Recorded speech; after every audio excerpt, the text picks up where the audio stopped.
আপনারা দেখছেন cooking house of Anima. আজকে দেখো একটা কলার থোড় নিয়ে নিয়েছি। এই কলার থোড়ের একটা রেসিপি তোমাদের সাথে শেয়ার করব।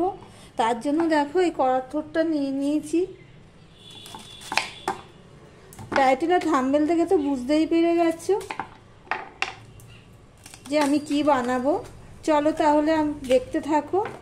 একদম নিরামিষ রেসিপি। সবার প্রথমে আমি এই থোড়ের এগুলো এইভাবে কেটে নেব।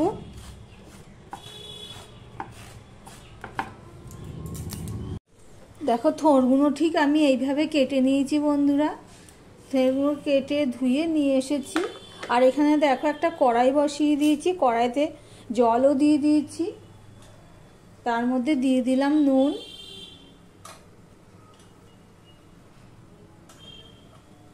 আর একটু হলুদ দিয়ে দিলাম। দিয়ে এই থোড়গুলো আমি সিদ্ধ করে নেব।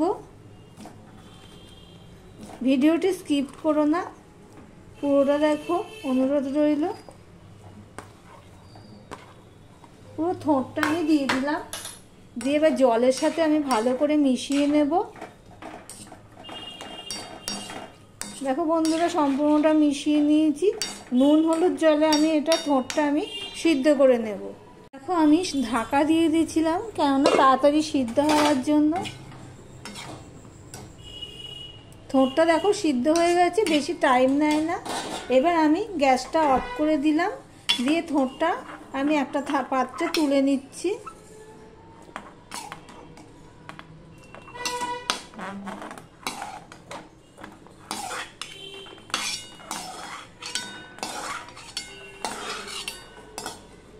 এবার থোড়টা ঠান্ডা হতে দেব। ততক্ষণে একটা কাজ করে নিই, চলো।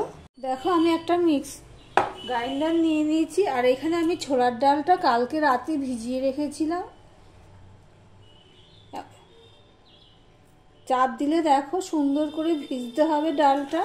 এবার এই ডালটা আমি গ্রাইন্ডারে দিয়ে দিচ্ছি। দেখো জল দিয়ে পেশা যাবে না, শুকনো শুকনো করে পিষতে হবে। আর এখানে দেখো একটু নুন দিয়ে দিলাম, একটু চিনি দিয়ে দিলাম। আর এখানে দেখো কাঁচা লঙ্কা নিয়েছি 5টা, আর আদা 1 ইঞ্চির মতো নিয়েছি, সেটা আমি দিয়ে দিলাম। এর মধ্যে আমি একটু হলুদ দিয়ে দিলাম, একটু জিরে গুঁড়ো দিয়ে দিলাম, একটু ধনের গুঁড়ো দিয়ে দিলাম। দিয়ে এবার আমি একটা মিহি পেস্ট তৈরি করে নেব। এদিকে দেখো ডাল বাটাটা হয়ে গেছে। ডাল বাটাটা আমি এক জায়গায় রেখে দিলাম সাইডে। এবার আমি থোড়টা নিয়ে এসেছি। থোড়টা দেখো সিদ্ধ হয়ে গেছে, ঠান্ডাও হয়ে গেছে। এবার আমি এটা ভালো করে চটকে নেব।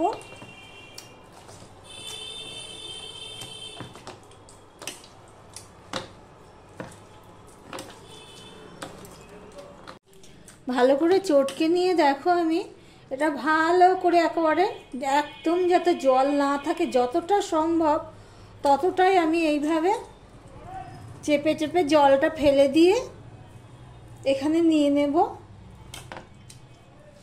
এই পর্যন্ত যারা ভিডিওটি দেখছো এখনো পর্যন্ত লাইক করোনি, চট করে একটা লাইক করে দিও। দেখতে দেখতে এইভাবে পুরো চিপে জলটা ফেলে দেব। দিয়ে এর মধ্যে দিয়ে দেব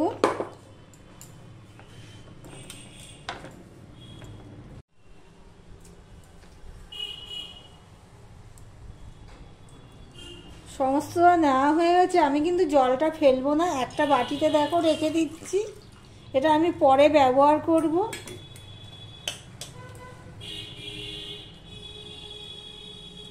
সমস্তটা দেওয়া হয়ে গেছে। এবার ভালো করে আমি মাখিয়ে নেব থোড়ের সাথে। দেখো সম্পূর্ণটা ভালো করে আমি মাখিয়ে নিয়েছি।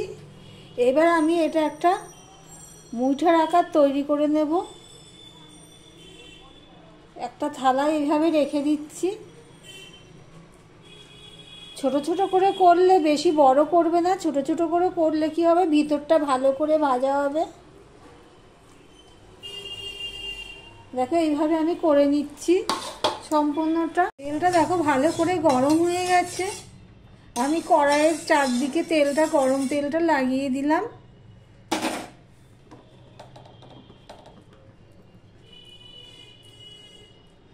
এবারে মুইঠাগুলো আমি দিয়ে দেব। গ্যাসের ফ্লেমটা আমি তখন ছোট করে দেব।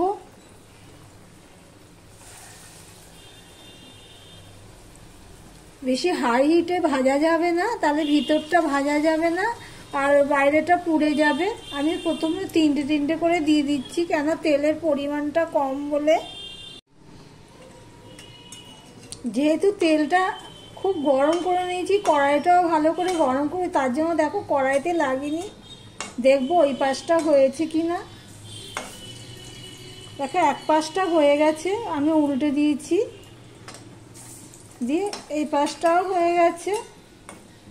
তিনটেরই অপর পাশটা হতে দেব আমি। দেখো হয়ে গেলে আমি এই সাইডটা এই সাইডে করে রেখে দিয়ে আমি আবারও দিয়ে দেব।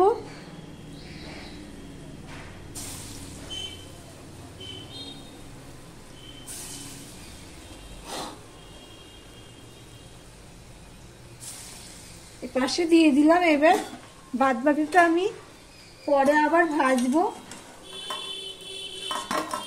দেখো একটা আমি ডিশে তুলে নিচ্ছি।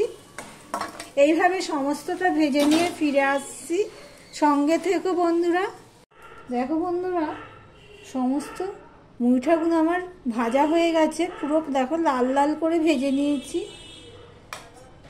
এবার যা তেল আছে সেই তেলের মধ্যে আমি এখানে শুকনো লঙ্কা নিয়ে নিয়েছি, এলাচ 3টে, লবঙ্গ আর দারচিনি একটা, তেজপাতা নিয়ে নিচ্ছি, সেগুলো আমি দিয়ে দিলাম। সাথে দিয়ে দিলাম জিরেটুকু। এবারে দেখো আমি এখানে আলু কেটে রেখেছি, সেই আলুগুলো আমি দিয়ে দেবো ফোড়নটা হয়ে গেলে। আর একটু নুন দিয়ে দিলাম আর একটু হলুদ দিয়ে দিলাম, দিয়ে আমি সম্পূর্ণটা ভালো করে মিশিয়ে নিয়ে আমি ঢাকা দিয়ে করে ভেজে নেব। আমি ঢাকা দিয়ে দেখো আলুটা ভালো করে ভেজে নিয়েছি। এবার এর মধ্যে আমি 1 চামচ আদা দিয়ে দিলাম। আদাটা দিয়েও আমি ভালো করে মিশিয়ে নিয়ে ভেজে নেব।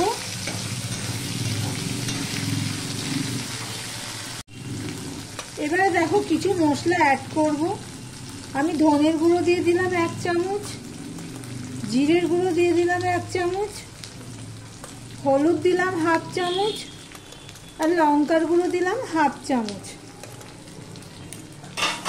মশলাটা কষানোর জন্য একটু জল দিয়ে দিলাম, দিয়ে মশলাটাকে আমি ভালো করে কষিয়ে নেব। দেখো মশলাটা কষানো হয়ে গেছে। এবারে দেখো এখানে আমি টক দই নিয়ে নিয়েছি, সেই টক দইটা দিয়ে দিলাম 2 চামচের মতো হবে। গ্যাসের ফ্লেমটা আমি লো করে দিয়েছি। যেহেতু টক দই দিয়েছি, টকের ব্যালেন্সটার জন্য একটু চিনি দিয়ে দিলাম।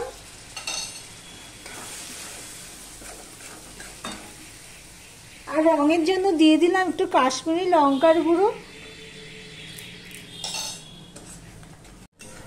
দেখো কষানো হয়ে গেছে। এবারে যে আমি থোড় সিদ্ধ করা যে জলটা, সেটা আমি দিয়ে দিলাম।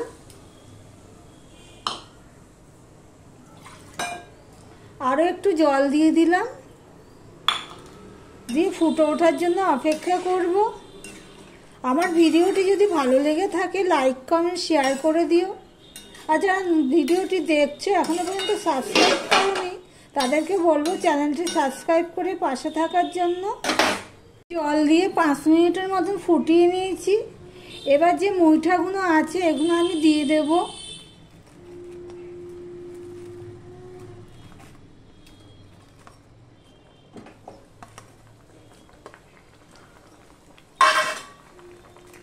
মুইঠাগুলো দিয়ে আমি বেশিক্ষণ ফোটাবো না, আমি 2 মিনিট মতন ফুটিয়ে নেব। এক পিঠটা হয়ে গেলে আমি অন্য পিঠটা ওইভাবে উল্টে দিচ্ছি। দিয়ে আমি একটুখানি মিষ্টি দিয়ে দিলাম আর দিয়ে দিলাম একটু ঘি। নিরামিষ রান্নাতে একটু ঘি না দিলে ভালো লাগে না, একটু দিতেই হয়। তাহলে গ্যাসটা আমি অফ করে দিলাম। স্ট্যান্ডিং টাইমে আমি রেখে দেবো ঢাকা দিয়ে। ভিডিওটি আজকের মতন এখানেই শেষ করলাম।